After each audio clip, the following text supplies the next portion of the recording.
কোরবানি কোনো সাধারণ বিষয় নয়।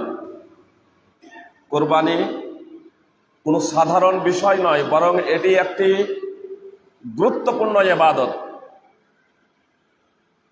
এটা আমাদেরকে প্রথমত জানতে হবে যে কোরবানি সাধারণ যেমন দান খয়রাত করা হয়, ধন সম্পদ, আপনি গরু ছাগলও সাধারণভাবে দান খয়রাত করছেন, তার একটা গুরুত্ব এবং মর্যাদা রয়েছে।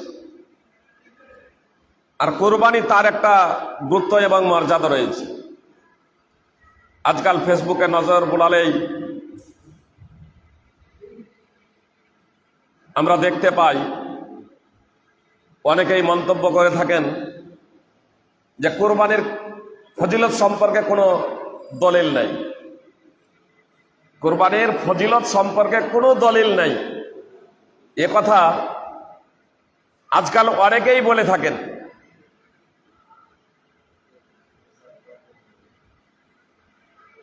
কিন্তু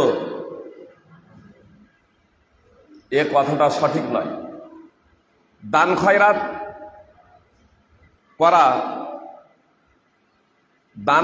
করা, দুস্থকে সহায়তা করা, অসহায়দের সাহায্য সহযোগিতা করা, এর ফজিলত আছে না নাই?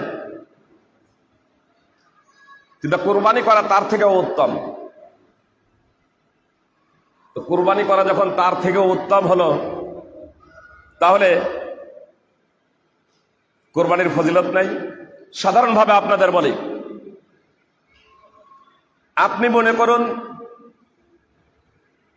25,000 টাকার একটা ছাগল কোরবানি দিচ্ছেন। ঈদের দিন একমাত্র আল্লাহ তাআলার সন্তুষ্টির জন্য 25,000 টাকা দিয়ে একটা ছাগল ক্রয় করে সেই ছাগলটা আল্লাহ তাআলার সন্তুষ্টির জন্য কোরবানি দেবেন। আর আপনি ভাবছেন যে এত টাকা দিয়ে কোরবানি করবো আল্লাহ তাআলার পথে, তো এই টাকাটা যদি কোরবানি না দিয়ে, ছাগল ক্রয় না করে, কোরবানি নির্ধারিত পশু ক্রয় না করে, আমি সমপরিমাণ টাকা মসজিদ নির্মাণ, মাদ্রাসা, অসহায় দুস্থ গরিবদের মাঝে বিতরণ করে দেব, তাহলে কোনটা বেশি লাভদায়ক হবে? যারা ইসলাম সম্পর্কে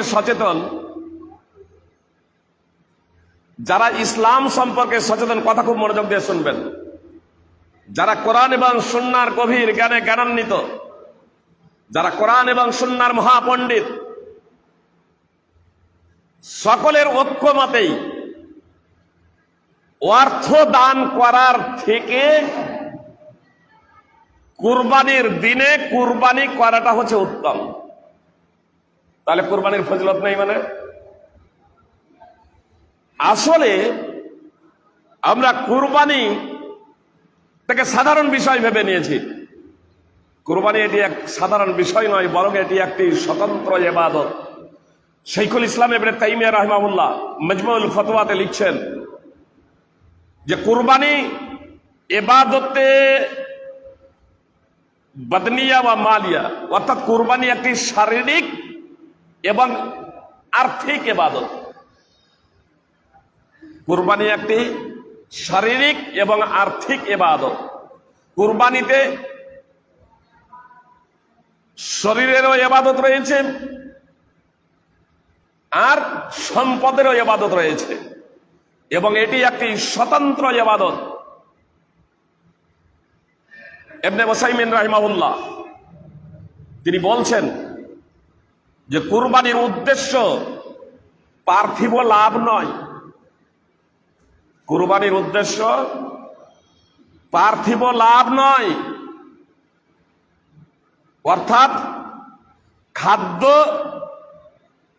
এবং সম্পদ কুরবানির লক্ষ্য এবং উদ্দেশ্য নয়, বরং আল্লাহ তাআলার সন্তুষ্টি হচ্ছে মূল লক্ষ্য এবং উদ্দেশ্য। সুতরাং আল্লাহ তাআলা পবিত্র কোরআনে বলেন, লা ইয়ানালাল্লাহা লুহুমুহা ওয়ালা দিমাউহা ওয়ালাকিন ইয়ানালুহুত তাকওয়া মিনকুম, আল্লাহর কাছে পৌঁছে না এগুলোর গোশত ও রক্ত, বরং তার কাছে পৌঁছে তোমাদের তাকওয়া, তোমাদের আল্লাহ ভীতি, তোমাদের আল্লাহ ভীরুতা। তোমরা কতটা আল্লাহ তাআলাকে ভয় করো, তোমাদের অন্তরে কতটা আল্লাহ ভীরুতা রয়েছে, তাকওয়া রয়েছে, এটা আল্লাহ তাআলা দেখতে চান। সূরা হজ 22 নম্বর সূরার 37 নম্বর আয়াতের অংশ বিশেষ। আপনারা অবগত আছেন যে হাবিল এবং কাবিল আদম আলাইহিস সালামের দুই সন্তান। পবিত্র কোরআনে যদিও নির্দিষ্টভাবে নাম উল্লেখ নেই, দুই সন্তান বলে উল্লেখ রয়েছে, তবে মুফাসসিরিনে কেরাম তাদের কথা উল্লেখ করেছেন। একজনের নাম হচ্ছে হাবিল, একজনের নাম হচ্ছে কাবিল। কাবিল মানে কাতিল, হত্যাকারী। তো এরা দুজন আল্লাহ তাআলার দরবারে কুরবানি পেশ করেছিল। ইতিহাস আপনারা সূরা মাইদা 5 নম্বর সূরার 27 নম্বর আয়াত তাফসীর সহ অধ্যয়ন করবেন। বিস্তারিত ঘটনা বলে সেখানে আপনারা দেখবেন। আমি শুধু মূল বিষয়টা আপনাদের উল্লেখ করছি যে একজনের কুরবানি, কোরআনের ভাবার্থ দ্বারা যা বোঝা যায় যে একজনের কুরবানি আল্লাহ কবুল করেছিলেন আর একজনের কুরবানি আল্লাহ কবুল করেননি। মুফাসসিরিনে কিরাম এর ভাষ্যে উল্লেখ করেছেন যে একজন পশু পালনকারী ছিলেন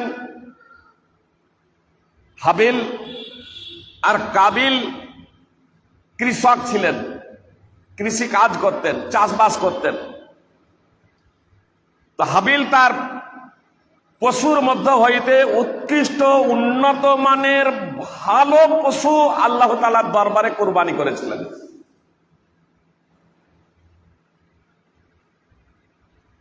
আজকে তো আল্লাহ তাআলা সন্তুষ্টির জন্য কুরবানি করলেও পরে আমরা তার মাংস চামড়া দ্বারা লাভবান হই, উপকৃত হই, কিন্তু তখন তা দ্বারা উপকৃত হওয়ার সুযোগ ছিল না।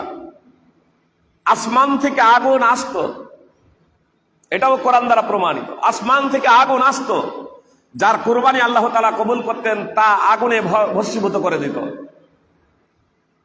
তা আগুনে পুড়িয়ে ছাই করে দিত। এর দ্বারা বোঝা যেত যে এর কুরবানি আল্লাহ তাআলা কবুল করেছেন। একবার বাহ্যিক নিদর্শন, প্রকাশ্য নিদর্শন, কার আমল আল্লাহ কবুল করছেন আর কার আমল আল্লাহ কবুল করছেন না। তো যে ভালো উন্নত মানের পশু কুরবানি করেছিল, খোলা আকাশের নিচে রেখেছিল, আসমান থেকে আগুন এসে তা ভস্মীভূত করে দিয়েছিল, তার কুরবানি গৃহীত হয়েছিল। আর একজন যে কৃষক ছিল, সে তার ফসলের শীষ, গম ইত্যাদির কোনো কিছুর যে শীষ তা দিয়েছিল। মুফাসসিরিনে কেরাম কেউ কেউ উল্লেখ করেছেন যে তার মধ্য থেকেও আবার যেটা ভালো ভালো দানা সেটাকে বের করে খেয়ে নিয়েছিল। মানে নিম্নমানের আল্লাহর জন্য যেটা পেশ করছে সেটা নিম্নমানের। পরিণতি কি হয়েছিল যে কৃষিকাজ করত, নিম্নমানের শস্য আল্লাহর নিকটে পেশ করেছিল, তা তার কবুল হয় নাই। আর যে উন্নত মানের মোটা তাজা আল্লাহ তাআলার সন্তুষ্টির জন্য পেশ করেছিল, তার কুরবানি কবুল হয়েছিল। ফলে যার কুরবানি কবুল হয়নি সে হিংসাবশত যার কুরবানি কবুল হয়েছিল তাকে হত্যা করতে উদ্যত হয়েছিল। কিন্তু যার কুরবানি কবুল হয়েছিল সে একটা নীতিমালা তার ভাইয়ের সামনে পেশ করেছিল, নিজেকে সংযত রেখে, নিজেকে নিয়ন্ত্রণ করে সে তার ভাইয়ের সামনে পেশ করেছিল যে কার আমল আল্লাহ তাআলা কবুল করেন। তিনি বলেন, ইন্নামা ইয়াতাকাব্বালুল্লাহু মিনাল মুত্তাকিন, ইন্নামা ইয়াতাকাব্বালুল্লাহু মিনাল মুত্তাকিন। নিশ্চয়ই আল্লাহ তাআলা মুত্তাকিদের কবুল করেন, মুত্তাকিদের থেকে কবুল করেন, আল্লাহ ভীরুদের থেকে কর্মগ্রহণ করেন, আল্লাহ ভীরুদের কর্মগ্রহণ করেন। আল্লাহ ভীরু, মুত্তাকি, তাকওয়াশীল, পরহেজগার, সংযমশীল, যারা আল্লাহ তাআলার বিধিনিষেধ মেনে চলে। সুপ্রিয় ভাতৃবৃন্দ, ভগ্নীগণ, কথা খুব মনোযোগ দিয়ে শুনবেন। সূরা মাইদা 5 নম্বর সূরা 27 নম্বর আয়াত। আল্লাহ ভীরুদের আমল কর্ম আল্লাহ তাআলা কবুল করে থাকেন। সুপ্রিয় ভাই এবং বোন, কুরবানি একটি স্বতন্ত্র ইবাদত। গুরুত্বপূর্ণ এবং ফজিলতপূর্ণ ইবাদত। এই ইবাদত কার পক্ষ থেকে কবুল করা হয়? আল্লাহ তাআলা পবিত্র কোরআনে তা উল্লেখ করলেন যে যারা আল্লাহ ভীরু, তাকওয়াশীল, সংযমশীল, যারা আল্লাহ তাআলার বিধিনিষেধ মেনে চলে। তাহলে কুরবানির লক্ষ্য এবং উদ্দেশ্য কি হলো? শুধু পশুর গলায় ছুরি চালানো নয়, বরং যদি ইতিহাসের দিকে আমরা ফিরে যাই, কুরবানি তো আদম আলাইহিস সালামের যুগ থেকে চলে আসছে। কুরবানি আদম আলাইহিস সালামের যুগ থেকে চলে আসছে, কিন্তু তখন তার পদ্ধতি আলাদা ছিল। তখন তার পদ্ধতি আলাদা ছিল এবং আজকের পদ্ধতি আলাদা। তবে আজকে যে আমরা পশুর মাংস খাচ্ছি, এই পদ্ধতির দিকে যদি লক্ষ্য করা হয়, মুফাসসিরিনে কেরাম যা উল্লেখ করেছেন সূরা সাফফাত 37 নম্বর সূরার ইব্রাহিম আলাইহিস সালামের কুরবানির ঘটনাবলীর প্রেক্ষাপটে, তা থেকে বোঝা যায় যে এটি ইব্রাহিম আলাইহিস সালামের আদর্শ। যদিও ডাইরেক্ট যদি কুরবানি ইব্রাহিম আলাইহিস সালামের সুন্নাহ বলে উল্লেখ আছে, এ মর্মে হাদিসটি সহিহ নয়, কিন্তু পবিত্র কোরআনের ভাষ্য অনুযায়ী যা বোঝা যায় যে এটি ইব্রাহিম আলাইহিস সালামের যুগ থেকেই চলে আসছে। মুসনাদ আহমদ হাদিস রয়েছে এ মর্মে, ইবনে আব্বাস রাদিয়াল্লাহু তাআলা আনহু সূত্রে বর্ণিত যে ইব্রাহিম আলাইহিস সালাম যখন তার ছেলে ইসমাইল আলাইহিস সালামকে কুরবানি দেওয়ার জন্য নিয়ে গিয়েছিলেন, তখন শয়তান তাকে বাধা প্রদান করেছিল। আজকে হাজিরা যে কঙ্কর নিক্ষেপ করেন, সেখানে কিন্তু শয়তান থাকে না। শয়তান মনে করে, অনেকেই জুতার চপল ছুঁড়ে পর্যন্ত মারতে শুরু করে দেয়, যা সঠিক নয়। আপনার ছোট ছোট কঙ্কর, কাবলি ছোলা বা তার থেকে একটু ছোট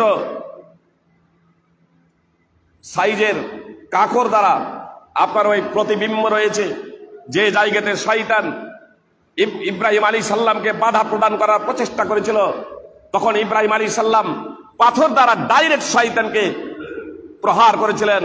আর আজকে প্রতিবিম্ব রয়েছে, সেই শয়তানকে আমরা মেরে থাকি হজ করতে গিয়ে। সুপ্রিয় ভ্রাতৃবৃন্দ, ভগ্নীগণ, তো ইব্রাহিম আলাইহিস সালাম নিজের ছেলেকে ওই মিনাতেই কুরবানি দেওয়ার জন্য যখন অগ্রসর হয়েছিলেন, শয়তানকে আপনার কঙ্কর মেরেছিলেন। তারপরে ইব্রাহিম আলাইহিস সালাম নিজের ছেলেকে কুরবানি দেওয়ার জন্য যখন শুয়াচ্ছেন, তার ছেলে তখন বলছেন, ইয়া আবাতি ইন্নাহু লাইসা লি সাওবুন তুকাফিনুনি ফিহি গায়রু, হি আমার পিতা, আমাকে যে কুরবানি করবেন, কুরবানি দেওয়ার পরে হাত্তা তুকাফিনানা ফি, কুরবানি দেওয়ার পরে যে আমাকে যে কাফন দেবেন, তো আমাকে কাফন দেওয়ার জন্য এই কাপড় ব্যতীত আর কোনো কাপড় নেই। আমি যে কাপড় পরিধান করে আছি, এই কাপড় ছাড়া তো আর কোনো কাপড় নেই। ফাখলা, অতএব এই কাপড়টি আপনি খুলে রেখে দিন। ফাখলা, এই কাপড়টি খোলা রেখে দিন। হাত্তা তুকাফিনানি ফি, যাতে আপনি আমাকে এই কাপড় দ্বারা কাফন দিতে পারেন। ইব্রাহিম আলাইহিস সালামকে ছেলে বলছেন, ইয়া আবাতি ইন্নাহু লাইসা লি সাওবুন তুকাফিনানি ফিহি গায়রু হাত্তা তুকাফিনানি ফি ফাখলা, অতএব আপনি তা খুলে রেখে দিন। এমন কোন কাপড় আমার নেই এই কাপড় ছাড়া, যাতে আপনি আমাকে কুরবানির পরে, আমাকে কুরবানি করার পরে, আমাকে বলি দেওয়ার পরে আপনি আমাকে কাফন দেবেন। এজন্য এই কাপড়টা খুলে রেখে দিন।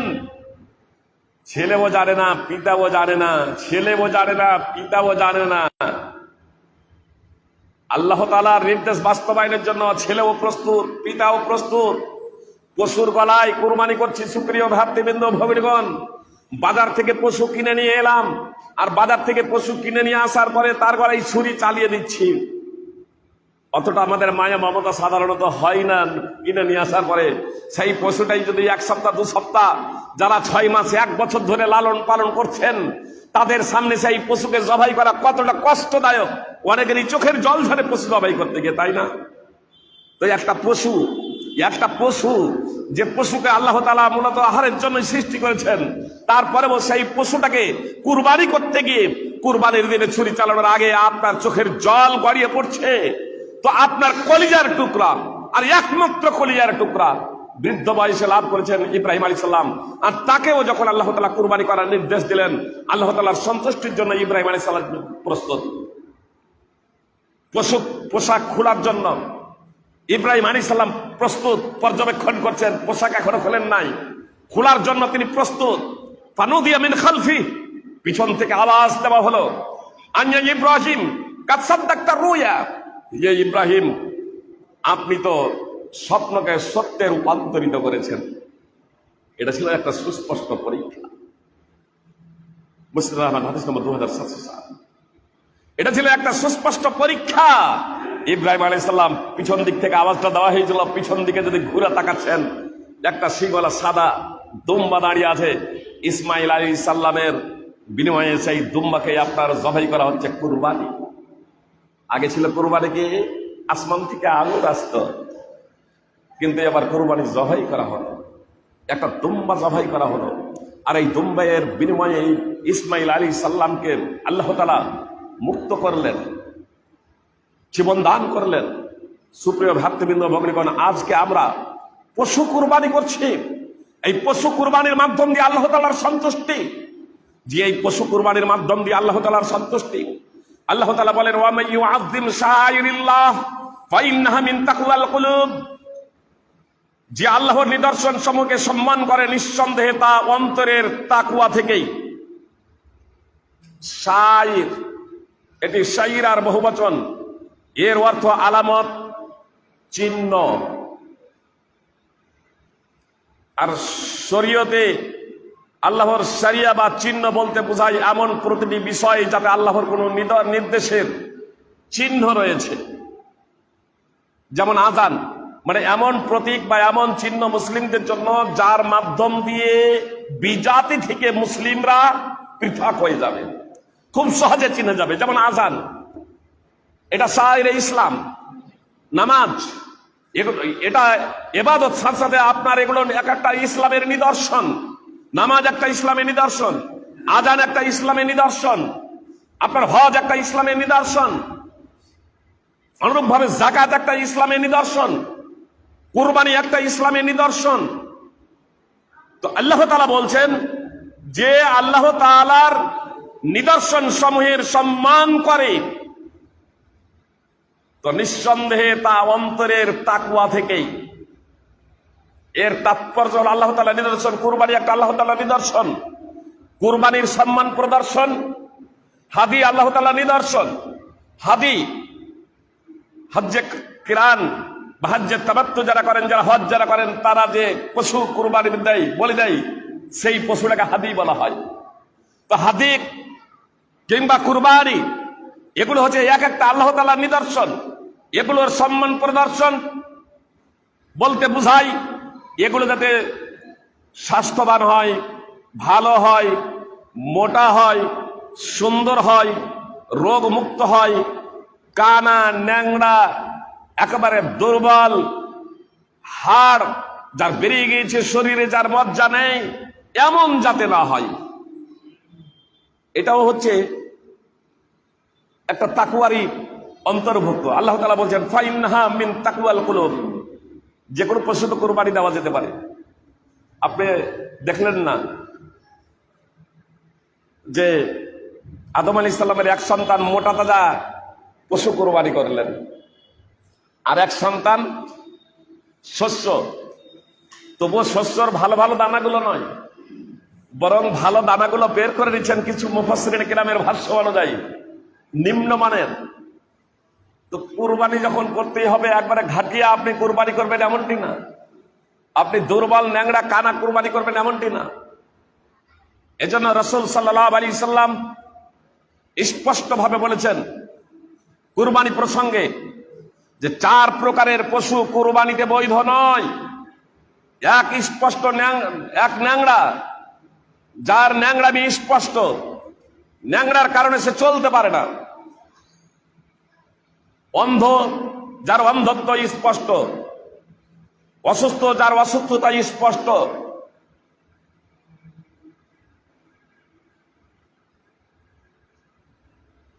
যার হাড় বের হয়ে গেছে, বার্ধক্যজনিত কারণে বা দুর্বলের কারণে হাড় বের হয়ে গেছে, শরীরে মজ্জা নেই, এমন পশু, এই 4 ধরনের পশু কুরবানি করতে রাসূলুল্লাহ সাল্লাল্লাহু আলাইহি সাল্লাম বলেছেন এই 4 প্রকারের পশু দ্বারা কুরবানি করা বৈধ নয়।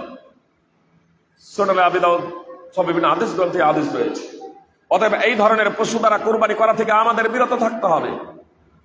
এত দ্বারা আমরা বুঝতে পারলাম যে কুরবানির মূল লক্ষ্য এবং উদ্দেশ্য হচ্ছে আল্লাহ তাআলার সন্তুষ্টি। আর এটাও বুঝতে পারলাম যে আল্লাহ তাআলা কুরবানি কবুল করেন আল্লাহ ভীরুদের থেকে, মুত্তাকিদের থেকে, পরেজগারদের থেকে, সংযমশীলদের থেকে। সুপ্রিয় ভাই এবং বোন, কথা খুব মনোযোগ দিয়ে শুনবেন। বেনামাজি কি আল্লাহ ভীরু? বেনামাজি কি সংযমশীল? বেনামাজি কি তাকওয়াবান? কথা খুব মনোযোগ দিয়ে শুনবেন। এখনো যারা বেনামাজি আছেন, কুরবানি দেওয়ার ইচ্ছা করেছেন, কুরবানি করবেন, আসুন পশুর গলায় ছুরি চালানোর আগে নিজের পশুত্ব স্বভাবকে বিসর্জন দেন। নিজের পশুত্বকে জবাই করে দিন। নিজের পশুত্বকে যদি জবাই করতে না পারেন, তাহলে পশুর গলায় ছুরি চালিয়ে লাভটা কি? এ ছুরি তো দৈনিক চালানো হচ্ছে পশুর গলায়। যে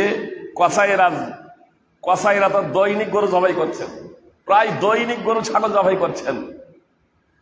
তো ওই গরু ছাগল জবাই যেমন গোস্ত খাবার জন্য হয়, এ কুরবানির পশুও যাতে আপনার গোস্তের জন্য না হয়ে যায়, তার কারণ দুটি বিষয় কুরবানির জন্য আবশ্যিক। তা হলো একমাত্র আল্লাহ তাআলার সন্তুষ্টির জন্য, আর নম্বর 2 তা হবে একমাত্র মুহাম্মদ সাল্লাল্লাহু আলাইহি সাল্লামের সুন্নাহ মোতাবেক। আপনারা অবগত আছেন, আল বারা বিন আযিব রাদিয়াল্লাহু তাআলা আনহুর মামু আবু বুরদা বিন নিয়ার তার নিজের কুরবানির পশু, যে নিজের কুরবানির পশুকে জবাই করেছিলেন ঈদের দিনে। ঈদের দিন হলো কুরবানির দিন। ঈদের দিন হলো কুরবানির দিন এবং উত্তম দিন। আল্লাহর নবী সাল্লাল্লাহু আলাইহি সাল্লাম বলেছেন, আল্লাহর নিকটে সবথেকে গুরুত্বপূর্ণ এবং মহত্বপূর্ণ ফজিলতপূর্ণ দিন হলো কুরবানির দিন। সুনানে নাসাই কুরবানির দিনকে রাসূল সাল্লাল্লাহু আলাইহি সাল্লাম বলেন সবথেকে গুরুত্বপূর্ণ এবং মহত্বপূর্ণ দিন হলো কুরবানির দিন। তাই কুরবানির দিনকে রাসূল সাল্লাল্লাহু আলাইহি সাল্লাম সবথেকে গুরুত্বপূর্ণ এবং ফজিলতপূর্ণ বলেছেন। সুপ্রিয় ভাতৃবৃন্দ, সেই কুরবানির দিনে আবু বুরদা বিন নিয়ার তার কুরবানির পশুটাকে জবাই করেছিলেন, একমাত্র আল্লাহর সন্তুষ্টির জন্য জবাই করেছিলেন। নিয়তের ব্যাপারে কোন গন্ডগোল ছিল না, ইখলাসে তার বিন্দু মাত্র ঘাটতি ছিল না। এবং তার নিয়তটাও দেখুন, কুরবানির মাংস জবাই করেছেন এই ভাবনাতে জবাই করেছেন যে ঈদের দিন হলো পানাহারের দিন, ঈদের নামাজের আগেই জবাই করে দিয়েছেন। শুধু নিজে পরিবারকে নিয়ে খেয়েছেন তাই নয়, পরিবারকে নিয়ে নিজে খাবেন এটা স্বাভাবিক, আনন্দ ফুর্তি করবেন এটা স্বাভাবিক, কিন্তু তিনি পাড়া প্রতিবেশীকে কুরবানির মাংস খাইয়ে এসেছেন। এমনটিও করেননি যে ঈদের নামাজের আগে নিজের পরিবারকে নিয়ে খাইয়েছেন আর ঈদের নামাজ পড়ে গিয়ে পাড়া প্রতিবেশীকে দেবেন, তা নয়। আনন্দের দিন, ফুর্তির দিন, উৎসবের দিন নিজের পশুটা ঈদের নামাজের আগে জবাই করেছেন, পরিবারকে নিয়ে খেয়েছেন এবং পাড়া প্রতিবেশীকে খাইয়েছেন। তার লক্ষ্য এবং উদ্দেশ্যটা কত ভালো, তার নিয়তটা কত ভালো, এবং একমাত্র আল্লাহ তাআলার সন্তুষ্টির জন্য করেছেন, ইখলাসে কোনো ঘাটতি ছিল না। তারপরেও রাসূলুল্লাহ সাল্লাল্লাহু আলাইহি ওয়াসাল্লাম, তারপরেও আবু বুরদা বিন নিয়ারের কুরবানি হয়নি। নবী সাল্লাল্লাহু আলাইহি ওয়াসাল্লাম বললেন, যে ব্যক্তি আমাদের নেই নামাজ পড়েছে তাদের নামাজ হয়েছে, যারা কুরবানি করবে তাদের আমাদের নেই কুরবানি করবে তাদের কুরবানি হবে, আর যে কেউ নামাজের আগে কুরবানি করেছে তার কুরবানি হয়নি। যে কেউ নামাজের আগে কুরবানি করেছে তার কুরবানি হয়নি। আবু বুরদা বিন নিয়ার দাঁড়িয়ে গেলেন, আল্লাহ রাসূল, আমি তো মনে করেছি আজকে পানাহারের দিন, এই মনে করে আমি আমার পশুটা জবাই করেছি, নিজে খেয়ে।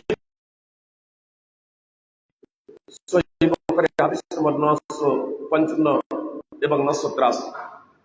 এতটা কি বোঝা গেল? কেন হয়নি কোরবানিটা? ইখলাসে তো ঘাটতি ছিল না, সুন্নাহ মোতাবেক হয়নি, সুন্নাহ মোতাবেক হয়নি। আমরা মনে করি আরে কি আছে, একটু ঈদের নামাজের পরে হবে, সুন্নাহ হলো ঈদের নামাজের পরে, কিন্তু ঈদের নামাজের আগে জবাই করেছেন, তার জন্য তার কুরবানি হয়নি। সুপ্রিয় ভাতৃবৃন্দ, ভগিনীগণ, তা আপনি যে কুরবানি করছেন, তো আপনি তাকুয়াবান হয়েছেন কি? আপনি আল্লাহ ভীরু হয়েছেন কি? আপনি সংযমশীল হয়েছেন কি? যদি এখনো হতে না পারেন, আপনাদের কাছে আমার বিনীত অনুরোধ, নামাজি হয়ে যান, নামাজি হয়ে যান, আর তারপরে সংযমশীল হওয়ার প্রচেষ্টা করেন, সাধ্যমতো আল্লাহ তাআলাকে ভয় করেন, আল্লাহ তাআলার দ্বীনের বাস্তবায়নের জন্য সর্বাত্মক প্রচেষ্টা করেন। তারপরেও যদি ত্রুটি বিচ্যুতি হয়ে যায়, তাহলে আল্লাহ তাআলার কাছে ক্ষমা প্রার্থনা করুন, আল্লাহ তাআলার কাছে ক্ষমা প্রার্থনা করুন, তাকওয়া অর্জন করুন। এই কুরবানির মাধ্যম দিয়ে নিজের পশুটাকে জবাই করে দিন। কুরবানির পশুটাকে যত নিখুঁত এবং নির্ভেজাল আমরা ক্রয়ের জন্য, কুরবানির পশু যেমন নিখুঁত এবং নির্ভেজাল আমরা দেখি, নিজে নির্ভেজাল হয়ে যান, নিজে নিখুঁত হয়ে যান, তাহলে ইনশাআল্লাহ আপনার কুরবানি আল্লাহ তাআলার দরবারে গৃহীত হবে ইনশাআল্লাহ।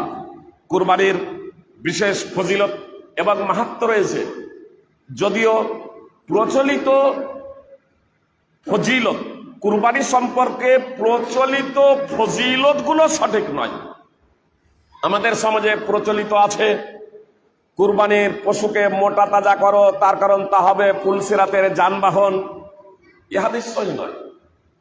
কুরবানি পশু কিয়ামতের দিনে তার পশম, শিং এবং খুর নিয়ে উপস্থিত হবে এবং প্রত্যেকটা লোমের বিনিময়ে নেকি দেওয়া হবে।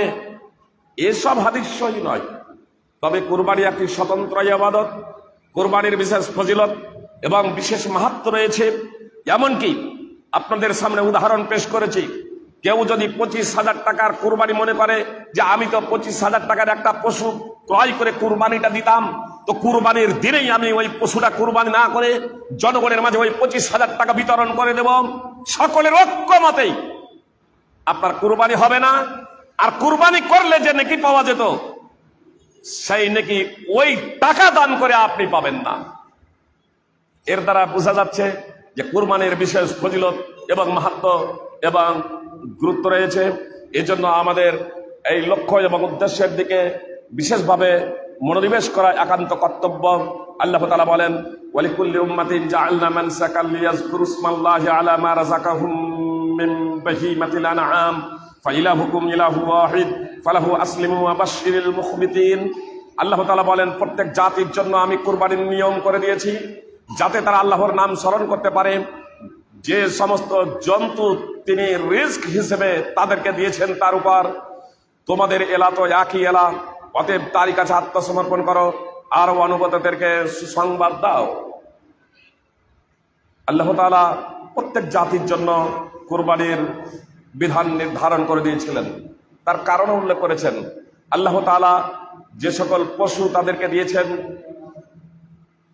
রিজক হিসেবে, তার উপর যাতে তারা নাম নিতে পারে, অর্থাৎ জবাই করার সময় যারা বিসমিল্লাহে আল্লাহু আকবার তারা বলে। অবশ্য কুরবানির পশু এবং হাদির পশু নির্ধারিত, আপনার উট, গরু, ছাগল, দুম্বা কিংবা ভেড়া, আপনার দুম্বা এবং ভেড়া দুম্বারই অন্তর্ভুক্ত। অতএব এইসব পশু দ্বারা কোরবানি করা যায়। একটা বিষয় যে অনেকেই বয়সের কথা উল্লেখ করে থাকেন, এমনকি সৌদি ফতোয়া কমিটির মুফতিগণ বয়সের কথা উল্লেখ করেছেন। তবে ইমাম ইবনে হাজার আসকালানী, আবেদুল্লাহ মুবারাকপুরী এবং অভিধানবিদগণ বয়সের কথা উল্লেখ করেন নাই, বরং দাতার কথাটাই উল্লেখ করেছেন। নবী সাল্লাল্লাহু আলাইহি সাল্লাম বলেছেন, লা তাযবাহু ইল্লা মুসিন্না, মুসিন্না ছাড়া তোমরা কুরবানি করো না। এই মুসিন্নার ব্যাখ্যাতে গিয়েও ব্যাখ্যা বিশ্লেষণ মতান্তরে বা মতভেদে গিয়েছেন। তবে অভিধানবিদদের নিকটে মুসিন্না বলা হয় সেই পশুকে যে পশুর দুধ দাঁত ঝরে যায়। দাঁত বের হতে হবে এমনটি নয়, মানে দাঁত বের হওয়ার কারণেই কল থেকে যখন দাঁত বের হয় তখনই ওপরের দাঁত ঝরে যায়। তা আপনি দাঁত দেখবেন বের হয়েছে এখনই নয়, বরং দাঁত ঝরলেই আপনি কোরবানি দিতে পারবেন সকলের ঐক্যমতে। আর বয়স যদি বলেন তাহলে বয়সকে কেন্দ্র করে অনেকেই মতানৈক্য এবং মতভেদ করেছেন।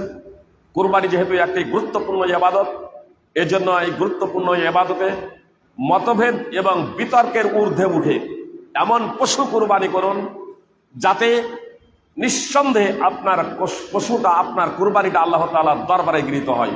অর্থাৎ উট, গরু, ছাগল বা দুম্বা বা ভেড়া, এগুলোর মধ্যে বিশেষ করে ভেড়া ছাড়া উট, গরু, ছাগলের ক্ষেত্রে যখন এগুলোর দুধ দাঁত ঝরে যাবে তখনই কোরবানি দেবেন বিতর্কের ঊর্ধ্বে উঠে। অবশ্য ভেড়া যদি হয় তাহলে আপনার ভেড়ার যাজা জায়েজ, কিন্তু ভেড়ার যাজার ক্ষেত্রেও বয়সে মতানৈক্য এবং মতভেদ রয়েছে।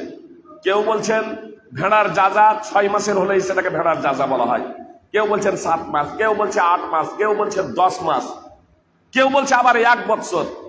ইমাম ইবনে হাজার আসকালানী এবং ইমাম নওয়াবী রাহিমাহুল্লাহ তারা উল্লেখ করছেন যে অভিধানবিদদের নিকটে ভেড়ার যাজা বলা হয় যা 1 বছর পূর্ণ করে, যা 1 বছর যখন হয়। আর ছাগলের যাজা বলা হয় যখন 1 বছর থেকে 2য় বছরে পদার্পণ করে, বুঝতে পারছেন, তখন যাজাই বলা হয়। তো এজন্য ভেড়া 1 বছর হয়ে গেলে আপনার ভেড়ার যাজা, ভেড়া আপনার কোরবানি দিতে পারেন, কোনো সমস্যা নেই। তবে উট এবং গরু এবং ছাগল যদি হয় বিতর্কের ঊর্ধ্বে উঠে সেগুলো দাঁতা দেওয়ার প্রচেষ্টা করবেন। আল্লাহ তাআলা আমাদের আমলকে কবুল করুক, আমাদের কুরবানি কবুল করুক। এই কুরবানির মাধ্যম দিয়ে যাতে আমরা নিজেদের পশুত্ব স্বভাবকে কুরবানি দিতে পারি, প্রকৃত মানুষ হতে পারি, হে আল্লাহ তুমি তার জন্য আমাদের সেই তৌফিক দান করো যার মাধ্যমে প্রকৃত অর্থেই আমরা মানুষ হতে সক্ষম হব। এখানে একটা বিষয় শুধু স্পষ্ট করে দিই, যারা কুরবানি দেবেন টাইমের দিকে সামনে রেখে বক্তব্য 7:30 পর্যন্ত বলেছিলেন, যেহেতু 7:30 বেজে গেছে,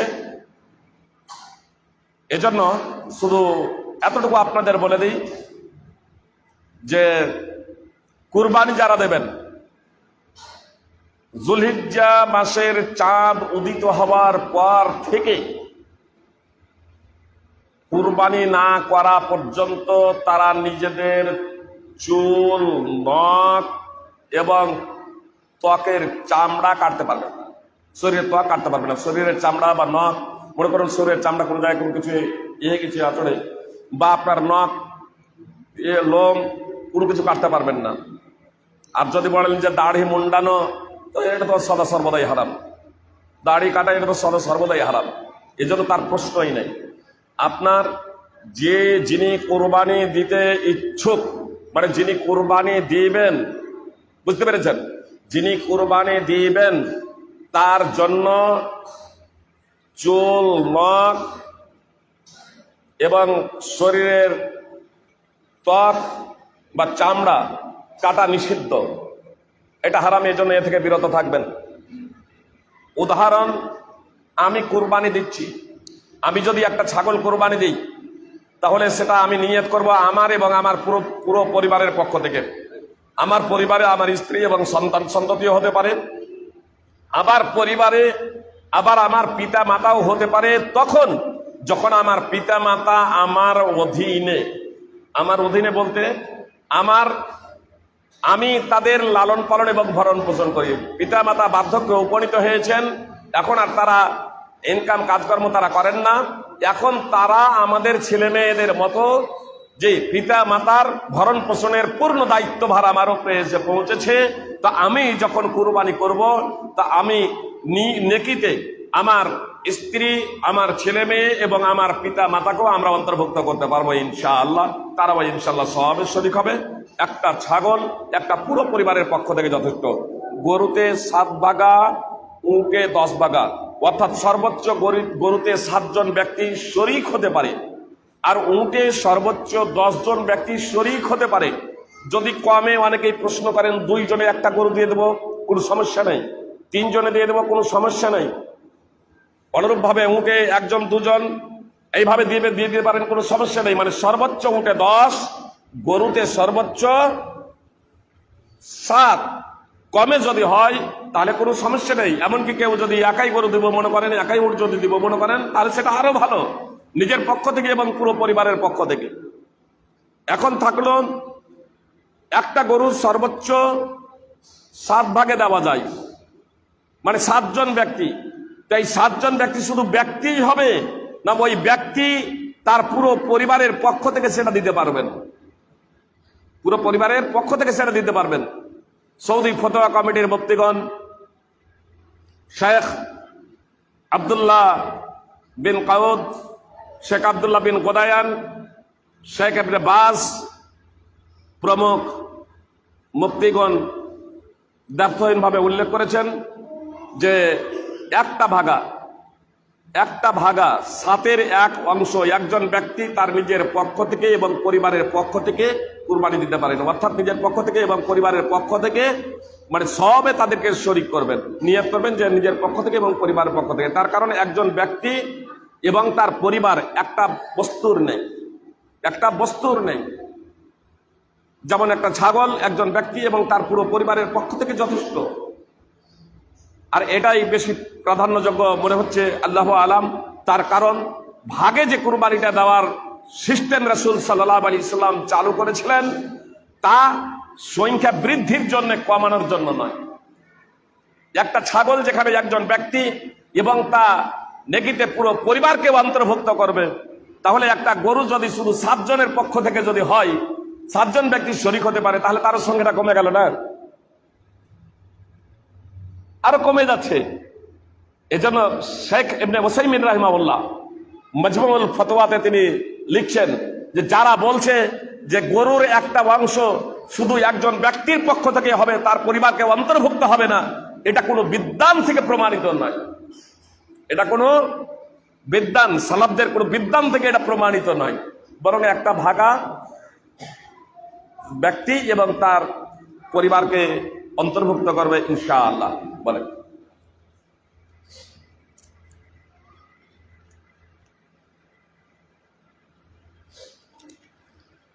আমার প্রশ্ন হলো, অনেক ভাই আছে যারা 5 ওয়াক্ত নামাজ পড়ে না, কিন্তু কুরবানির সময় কুরবানি দেয়, তখন আমাদের ওই বেনামাজি ভাইরা কুরবানির মাংস দিতে আসে, তাহলে কি আমরা তাদের মাংস নিতে পারি? যে বেনামাজির কুরবানি কবুল হবে না হবে সেটা কিয়ামতের মাঠে বোঝা যাবে, আল্লাহ কবুল করবেন কি করবেন না। জি, কিন্তু বাহ্যিক যা কোরআন এবং সুন্নাহর ধারা অনুযায়ী বিষয়টা বোঝা যায় যে লক্ষ্য এবং উদ্দেশ্য কি। তো তার কুরবানি কবুল হবে এবং না হবে সেটা তো ফাইসালা আল্লাহ করবেন। জি, যদি বেনামাজি আপনাকে দেয় তাহলে আপনি গ্রহণ করতে পারেন কিনা, কোনো অসুবিধা নেই। বিশেষ করে যখন তাদেরকে মুসলমান হিসেবে গণ্য করছেন, বুঝতে পেরেছেন? মানে হাদিয়া উপহার উপঢৌকন, আমি এখানে মুসলমান হিসেবে গণ্য করছেন, এই জন্য এই কথাটা বললাম। মানে জবাইয়ের বিষয়টা একটু ভিন্ন। মানে কাফের মুশরিকদের জবাই কিন্তু খাওয়া যায় না, কিন্তু বেনামাজিদেরকে যেহেতু আমরা মুসলমান হিসেবে তাদেরকে গণ্য করে থাকি, যতক্ষণ পর্যন্ত ইসলামের কোনো বিধিবিধানকে অস্বীকার করে না, তো সেই দৃষ্টিকোণ থেকে আপনি তার মাংস নিতে পারেন এবং খেতে পারেন, কোনো সমস্যা নেই। আর হাদিয়া উপহার উপঢৌকন এগুলো অমুসলিম মুশরিকদের কাছ থেকেও নেওয়া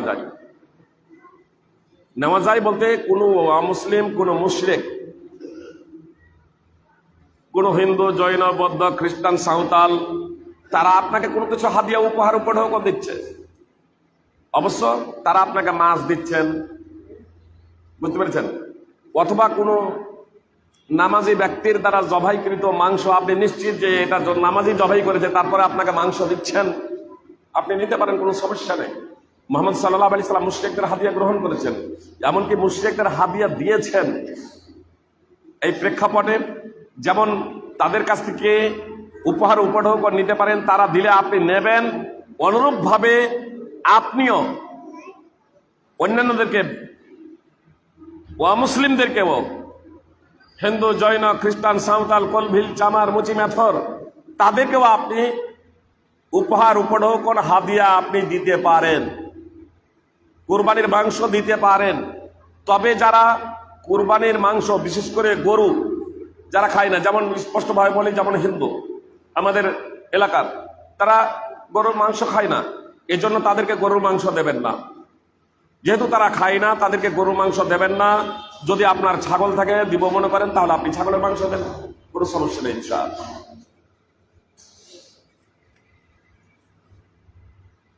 আমি আমার বিয়ের আগে অনেক ফরজ ইবাদত ও নফল ইবাদত গুলো করতাম, কিন্তু বিয়ে হয়ে যাওয়ার পর আমার এই ইবাদত গুলো করা হচ্ছে না।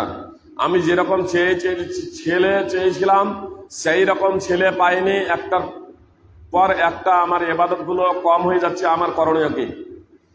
এখানে পুরো এক বোন প্রশ্ন করেছেন, ফরজ ইবাদত ও নফল ইবাদত গুলো যেভাবে করতাম এখন করা হচ্ছে না। ফরজ যে সমস্ত ইবাদত আছে সেই সমস্ত ইবাদতে কোনো প্রকারের উদাসীনতা এবং গাফলতি ও সুস্তি প্রদর্শন করা যাবে না। সর্ব অবস্থাতেই আমার বোনদের নিকট বিনীত অনুরোধ যে সমস্ত ফরজ ইবাদত আছে সেই সমস্ত ইবাদতে কেউ যদি বাধা বিঘ্ন সৃষ্টি করব মনে করে, তার কথা শোনা হবে না, তার কথা শুনতে আপনি বাধ্য নন, তার কথা অমান্য করলে আপনার পাপ হবে না। অতএব যে সমস্ত ইবাদত গুলো ফরজ আছে অবশ্যই যথাসাধ্য সেগুলোকে বাস্তবায়নের প্রচেষ্টা করবেন। এবার থাকলো নফল ইবাদত। তো নফল ইবাদতের ক্ষেত্রে অবশ্যই স্বামীর প্রতি খেয়াল রাখতে হবে। যে আপনি যদি আগে ইচ্ছা মতো খেয়াল খুশি মতো নফল রোজা রেখেছেন, ইচ্ছা মতো দীর্ঘ সময় লম্বা সময় ধরে নফল নামাজ পড়েছেন, কিন্তু বাড়িতে স্বামী আছে, যদি আপনি নফল নামাজ নফল রোজা যদি রাখতে দিতে চান, তাহলে স্বামীর অনুমতি নিয়েই আপনি রাখবেন ইনশাআল্লাহ। এবার তার জন্য বেশি যদি রাখতে যদি পারেন, আপনি যা আগে রেখেছেন এবং আপনার ইচ্ছা এবং মন মানসিকতা আছে, ইচ্ছা এবং মন মানসিকতা থাকার কারণে এবং স্বামীর আনুগত্য করতে গিয়ে যদি আপনি বেশি না করতে পারেন, আপনার নিয়ত অনুপাতে ইনশাআল্লাহ আপনি নেকি পাবেন ইনশাআল্লাহ।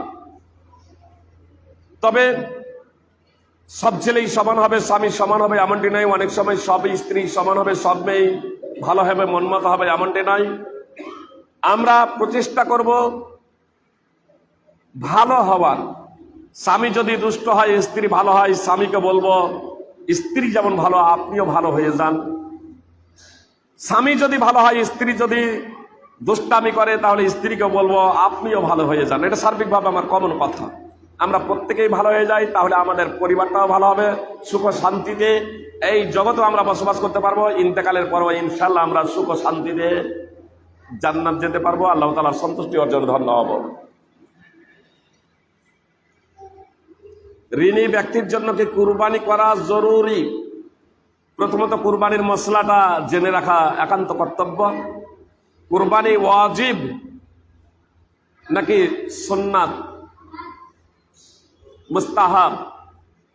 অধিকাংশ বিদ্বানদের মতে কুরবানি হলো সুন্নাতে মুআক্কাদা, অর্থাৎ গুরুত্বপূর্ণ একটি সুন্নাত। সাধারণভাবে এটি ছেড়ে দেওয়া উচিত নয়। তবে শাইখুল ইসলাম ইবনে তাইমিয়া, ইমাম আবু হানিফা রাহিমাহুল্লাহ প্রমুখগণ বলেছেন, সামর্থ্যবান ব্যক্তির উপরে কুরবানি করা আবশ্যিক। এত দ্বারা কি বুঝতে পারলাম? সকলের ঐক্যমতেই ঋণী ব্যক্তির উপরে কুরবানি করা জরুরি নয়। ঋণী ব্যক্তির উপরে কুরবানি করা জরুরি নয়। দুস্থ গরিবের উপর কুরবানি করা জরুরি নয়। নবী সাল্লাল্লাহু আলাইহি সাল্লাম বলেছেন, মান কান লাহু সাআতু ওয়া লাম ইউযাহি ফালাম ইয়াকরাবান্না মুসাল্লানা। যার সামর্থ্য আছে অথচ কুরবানি করে না, সে যেন আমাদের মুসাল্লাই না আছে, ঈদগাহে না আছে। এটা ধমকি স্বরূপ। সুনানে ইবনে মাজাহ হাদিস নম্বর 3123। এত দ্বারা কি বোঝা যাচ্ছে যে সামর্থ্য থাকলে কুরবানি করাটা দরকার, একান্ত দরকার। সাধারণভাবে ছেড়ে দেওয়াটা উচিত নয় অন্যান্য হাদিসের মানদণ্ডে। আর বিশেষ করে যাদের সামর্থ্য আছেন তারা অবশ্যই কুরবানি এরকম করুন। তাহলে কোনো ব্যক্তি যিনি ঋণী তার জন্য কুরবানি করা জরুরি নয়। তবে কোনো ব্যক্তি যদি এমন হন যে আপাতত তার কাছে টাকা নেই, যেমন অনেক চাকরিজীবী আছেন লাখ টাকা মাইনে, অথচ হাতে ক্যাশ টাকা নেই, মাস যাবে তো আবার টাকা পাবেন, তো এই ধরনের ব্যক্তি কুরবানি দিতে ইচ্ছুক, কিন্তু তৎক্ষণাৎ তার কাছে টাকা নেই, যখন কুরবানি যখন দেবেন, হয়তো কুরবানির দুদিন পরেই টাকা পেয়ে যাবেন, বেতন পেয়ে যাবেন। তো এই ধরনের ব্যক্তি মানে যিনি ঋণ পরিশোধ করার ক্ষমতা রাখেন, উৎসতা আছে, সাময়িক টাকা নেই, এই ধরনের ব্যক্তি যদি ঋণ নিয়ে কুরবানি করব মনে করেন, কুরবানি করতে পারেন, কুরবানি করতে পারেন। এই ধরনের ব্যক্তির জন্য কুরবানি করতে পারেন। এর জন্য এই ধরনের ব্যক্তির জন্য কুরবানি আবশ্যিক নয়। আর যিনি ব্যক্তি আগে থেকে ঋণী তার জন্য তো আবশ্যিক নয়। সাধারণভাবে কুরবানি একটি গুরুত্বপূর্ণ ইবাদত। সাধারণভাবে যাদের সামর্থ্য আছে তাদের কুরবানি দেওয়া থেকে বিরত থাকাটা উচিত নয়। কুরবানির পশু যদি কুরবানির দিন অসুস্থ থাকে তাহলে আমাদের করণীয় কি? আগে থেকেই আপনি কুরবানি নিয়েছেন, সুস্থ কুরবানি রেখেছেন, ভালো মোটা তাজা ভালো কুরবানি এরকম রেখেছেন, হঠাৎ ঈদের দিন অসুস্থ হয়ে গেছে। যে ঈদের যেহেতু 4 দিন সময় রয়েছে, ঈদের জন্য যেহেতু 4 দিন সময় রয়েছে, এজন্য তার একটু ট্রিটমেন্ট করে নেন। প্রথম দিন না করে মনে করুন হঠাৎ হয়তো জ্বর হয়েছে, তাহলে তাকে জ্বরের ট্যাবলেট দেন, যে 4 দিন যেহেতু সময় রয়েছে সুস্থ হয়ে যাক। আর যদি দেখা যায় যে হঠাৎ এইরকম সুস্থ রেখেছিলেন কিন্তু হঠাৎ এইরকম ন্যাংড়াতে শুরু করে দিয়েছে, হতে পারে, হঠাৎ পায়ে চোট লেগেছে, হতে পারে, তো এই পায়ে চোট লেগেছে, ন্যাংড়াতে শুরু করেছে, তো এটা তো আর 1 দিন 2 দিন 3 দিনে হবে না, কি বলছেন, লং টাইমের ব্যাপার। আপনি তা কুরবানি করতে পারেন, কোনো সমস্যা নেই, যেহেতু ভালো রাখাতেই কুরবানির জন্য আপনি নির্বাচন করেছিলেন। আলী রাদিয়াল্লাহু তাআলা আনহুকে যখন এই প্রসঙ্গে জিজ্ঞেস করা হয় যে কোনো পশু ন্যাংড়াতে শুরু করেছে সেটার কুরবানির পশু ন্যাংড়াতে শুরু করেছে, তো বলছেন যদি জবাই করা অবধি, স্থান অবধি যদি সে হেঁটে যেতে পারে তাহলে তা কুরবানি করো, তবে তা কুরবানি করো। অর্থাৎ একেবারে ভেঙে পড়ে যায়নি এমন যদি হয় তাহলে কোনো সমস্যা নেই, আপনি সেটা কুরবানি করতে পারেন।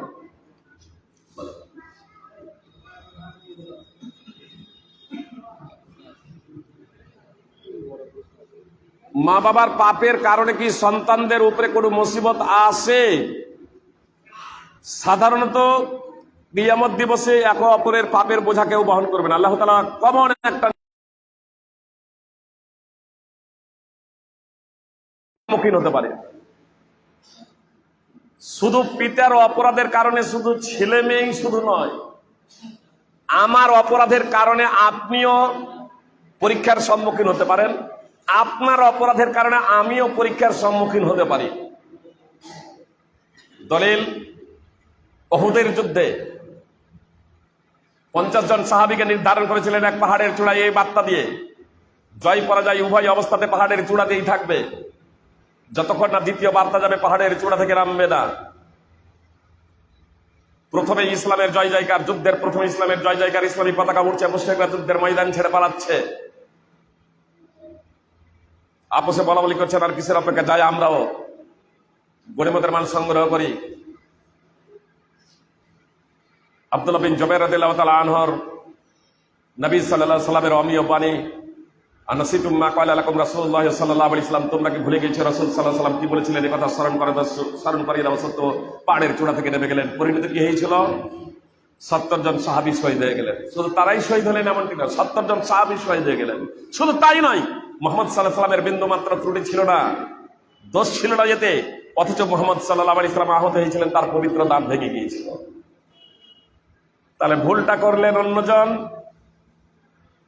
আল্লাহ তাআলার পরীক্ষা সার্বিকভাবে। আল্লাহ তাআলা পবিত্র কোরআনে বলেন, জাহরাল ফাসাদু ফিল বাররি ওয়াল বাহরি বিমা কাসাবাত আইদিন নাস লিয়ুযীকাহুম বা'দাল্লাযী আমিলু লাআল্লাহুম ইয়ারজিউন। জলে স্থলে বিপর্যয় ছড়িয়ে পড়েছে মানুষের কৃতকর্মের দরুন।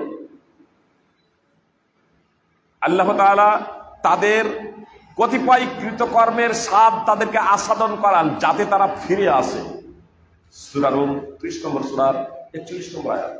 এজন্য কোন পরীক্ষা পার্থিব জগতে কোন পরীক্ষা আমরা সম্মুখীন হতে পারি একে অন্যের অপরাধের কারণে। বুঝতে পেরেছেন? পিতার অপরাধের কারণে, পুত্রের ছেলেমেয়ের অপরাধের কারণে, হয়তো পিতামাতা, পাড়া প্রতিবেশী, একে অপরের। এজন্য আমাদের সার্বিকভাবে প্রস্তুত থাকতে হবে যে নিজেরাও অপরাধ করব না, অন্যকেও অপরাধ করতে দেব না, ইনশাআল্লাহ।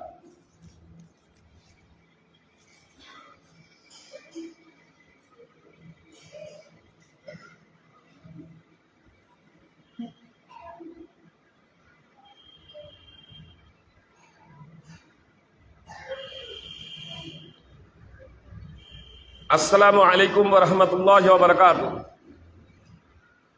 সম্মানিত সাহেব, আমার প্রশ্ন হলো, কোনো একজন বক্তা বলছেন যে বিড়ি, সিগারেট, গুল, জর্দা, খৈনি, গুটকা এগুলো খেলেও নামাজ হয়ে যাবে এবং চ্যালেঞ্জ করে বলছে যে কোনো মায়ের বেটা প্রমাণ করে দিতে পারবে না যে এগুলো খেলে নামাজ হবে না। এখানে প্রশ্ন হলো, এগুলো খেলে কি নামাজ হবে? ভাইরাল হওয়ার জন্য তো কিছু দরকার। বক্তা তো আর অনেক সময় পুঁজি থাকে না। যে শুয়ারের মাংস হারাম না হারাম নয়, সকলের ঐক্যমতে হারাম। আমি শুয়ারের মাংস দিয়ে ভাত খেয়ে এলাম, কেউ বলবে যে নামাজ হবে না? যে হারাম খেলে ইবাদত কিভাবে কবুল হবে? একজন ব্যক্তি আল্লাহ রাসূল বললেন যে ইবাদত কিভাবে কবুল হবে, ইন্নাল্লাহ তাইয়্যিব লা ইয়াকবালু ইল্লা তাইয়্যিবা, এ কথা বললেন রাসূল সাল্লাল্লাহু আলাইহি ওয়াসাল্লাম। তোমরা হালাল ভক্ষণ করো। এর প্রেক্ষাপটে একজন ব্যক্তির যখন পানাহার অবৈধ, পানীয় আহার অবৈধ, তার লেবাস পোশাক অবৈধ, তার শরীরটা লালিত পালিত হয়েছে অবৈধ, মানে সম্পূর্ণ যখন তার অবৈধ, কিন্তু আমি একদিন শুয়ারের মাংস খেয়ে চলে এলাম, তা আমার সব অবৈধ হয়েছে নাকি? লেবাস পোশাক পানীয় হারাম যে সব, আমার এই নামাজও অবৈধ, কবুল হবে না। হারাম হারাম, বিষয়টা হচ্ছে যে এই বিষয়গুলো হালাল না হারাম, এই বিষয়গুলো হালাল না হারাম। এজন্য বক্তাও খুব সাবধানে কথা বলেছে, ইবাদত কবুল হবে না এ কথা বলেছে। বুঝতে পেরেছেন? ইবাদত কবুল হবে না এ কথা বলেছেন, খাওয়া হারাম এ কথা বলেননি। অবশ্য এই ধরনের বক্তাদের বক্তব্য শোনা থেকেই আমাদের বিরত থাকা একান্ত কর্তব্য। জনগণের দ্বারা বিভ্রান্ত হবে যে তাহলে এটা কোনো ব্যাপারই না, যে শুয়ারের মাংস খেয়ে এসে ভাত আমি নামাজ পড়লাম, কেউ বলতে পারবে যে এটা না ইবাদত কবুল হবে না। এর অর্থ এই যে মানে শুয়ারের মাংস খাওয়া যাবে? নিঃসন্দেহে বিড়ি, সিগারেট, গুল, জর্দা, খৈনি, গুটখা এগুলো হারাম, এতে সন্দেহের কোনো অবকাশ নেই। আল্লাহ তাআলা বলেন, ওয়া ইউহাররিমু আলাইহিমুল খাবাইস।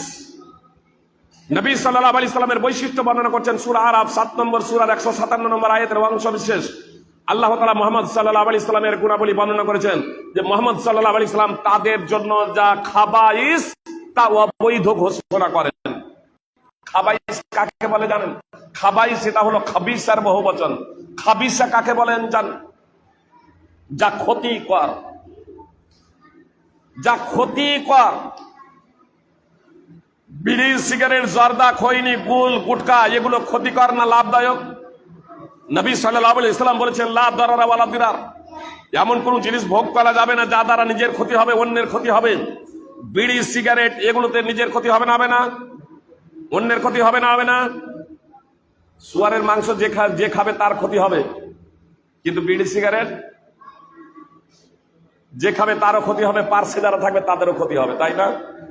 এজন্য বাসে, ট্রেনে, আপনার মলে, পার্কে, হাসপাতালে কেন লেখা থাকে নো স্মোকিং, ধূমপান নিষেধ? কেন?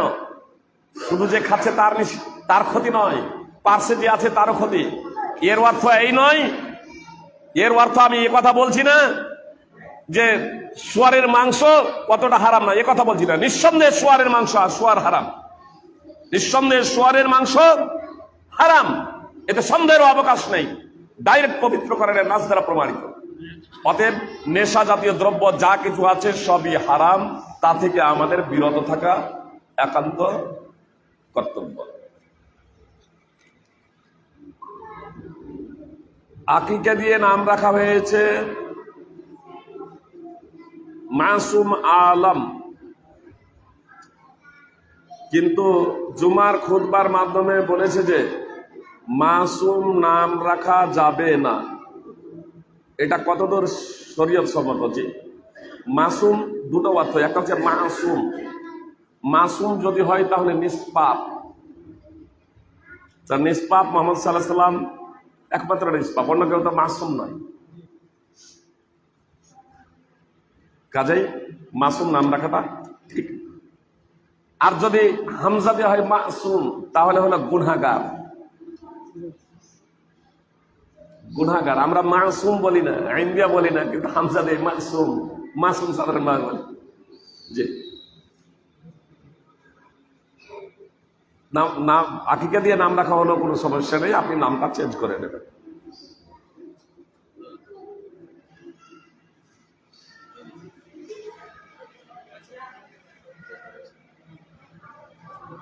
আপনাদের পক্ষ থেকে কুরবানি সংক্রান্ত গুরুত্বপূর্ণ কিছু যদি জিজ্ঞেস করা থাকে মাত্র একটা প্রশ্ন করতে পারেন। টপিকের উপরে প্রথমে কেউ যদি করতে পারেন, না হলে তখন বাইরে। টপিকের উপরে কেউ প্রশ্ন যদি করবো মনে করেন করতে পারেন।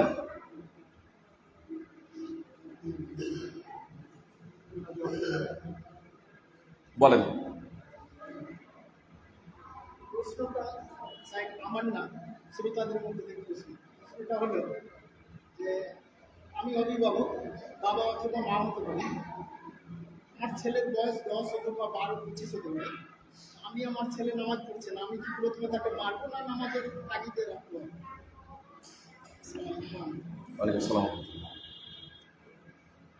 একটা প্রশ্ন অভিভাবক অভিভাবিকাদের জন্য, যে ছেলে মেয়ের বয়স হয়ে গিয়েছে 10 বা 12, নামাজ পড়ে না, করণীয় কি? আব্দুল্লাহ বিন আমর বিন আস রাদিয়াল্লাহু তাআলা আনহু সূত্রে বর্ণিত, রাসূল সাল্লাল্লাহু আলাইহি ওয়াসাল্লাম বলেছেন, সন্তানের বয়স যখন 7 বছর হবে তখন নামাজের নির্দেশ দেবেন।